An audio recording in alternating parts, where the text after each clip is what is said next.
राजू अपनी नानी के घर गर्मियों की छुट्टियां बिताने जा रहा था। उसके माता पिता विदेश जा रहे थे काम से, इसलिए उन्होंने उसे नानी के पास भेजने का फैसला किया। पर राजू बिल्कुल खुश नहीं था। पर माँ, नानी का घर तो बहुत पुराना और डरावना है, राजू ने शिकायत की। अबे, वह तो 100 साल पुराना हवेली है, तेरे परदादा ने बनवाया था। तेरी नानी अकेली रहती हैं, तुझे उनके साथ समय बिताना चाहिए, माँ ने समझाया। जब राजू नानी के गांव पहुंचा, तो सचमुच वह हवेली बहुत पुरानी और डरावनी लग रही थी। बड़े बड़े दरवाजे, ऊंची छतें और अंधेरे कमरे। नानी बहुत प्यारी थीं, पर उनकी कुछ आदतें अजीब थीं। वह अक्सर अकेले में बातें करती रहती, जैसे कोई और भी वहां मौजूद हो। एक रात राजू ने आवाज सुनी। वह उठा और देखा कि नानी बरामदे में एक पुरानी कुर्सी के सामने बैठकर बातें कर रही थीं, मानो कोई वहां बैठा हो। नानी, आप किससे बात कर रही हैं? राजू ने पूछा। नानी मुस्कुराई, अपनी माँ से, बेटा। तेरी परनानी से। राजू की रूह कांप उठी। परनानी तो बहुत साल पहले ही गुजर चुकी थीं। अगले कुछ दिनों में राजू ने गौर किया कि नानी हमेशा 2 प्लेट में खाना परोसतीं, 2 गिलास में पानी भरतीं और शाम को 2 कुर्सियों पर बैठकर चाय पीतीं। जब राजू ने पूछा तो नानी ने कहा, यहाँ कोई और भी रहता है, बेटा। राजू को समझ नहीं आ रहा था कि नानी मजाक कर रही हैं या सच कह रही हैं। एक दिन उसने फैसला किया कि वह इस रहस्य का पता लगाएगा। अगली रात राजू जागता रहा। आधी रात के बाद उसे फिर से आवाज सुनाई दी। वह चुपचाप बरामदे की ओर गया। वहां नानी नहीं थी, पर वह पुरानी कुर्सी हिल रही थी, मानो कोई उस पर बैठा हो। फिर अचानक एक ठंडी हवा का झोंका आया और बिना किसी के छुए कुर्सी रुक गई।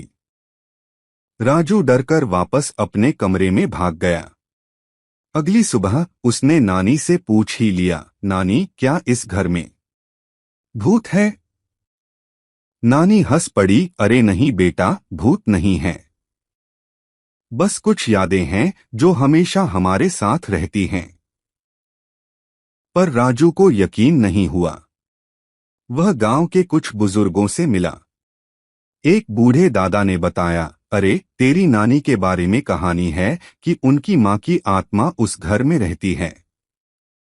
पर डरने की बात नहीं है, वह एक अच्छी आत्मा है। राजू हैरान रह गया। क्या सच में उसकी परनानी की आत्मा उस घर में रहती थी? एक रात राजू बुखार से तप रहा था। नानी ने उसकी बहुत सेवा की, पर बुखार कम नहीं हो रहा था। आधी रात को राजू ने धुंधली सी एक छवि देखी, एक बूढ़ी महिला, नानी जैसी, जो उसके सिर पर हाथ फेर रही थी। उसके हाथ का स्पर्श ठंडा और सुकून भरा था। अगली सुबह राजू का बुखार उतर चुका था। नानी, कल रात एक बूढ़ी दादी मेरे पास आई थीं, राजू ने कमजोर स्वर में कहा। नानी की आंखों में चमक आ गई, वह मेरी माँ थीं। उन्होंने तुझे ठीक किया। उस दिन के बाद राजू का डर गायब हो गया। उसे समझ आया कि यह घर भूतिया नहीं, बल्कि प्यार और यादों से भरा हुआ है। उसने नानी के साथ बैठकर परनानी की कहानियां सुननी शुरू की। जब छुट्टियां खत्म हुई और राजू के माता पिता उसे लेने आए, तो राजू ने कहा, माँ पापा, क्या मैं अगली छुट्टियों में फिर से नानी के पास आ सकता हूँ? माँ पापा हैरान रह गए। राजू ने मुस्कुराकर कहा, यह घर डरावना नहीं, बल्कि सबसे खास जगह है।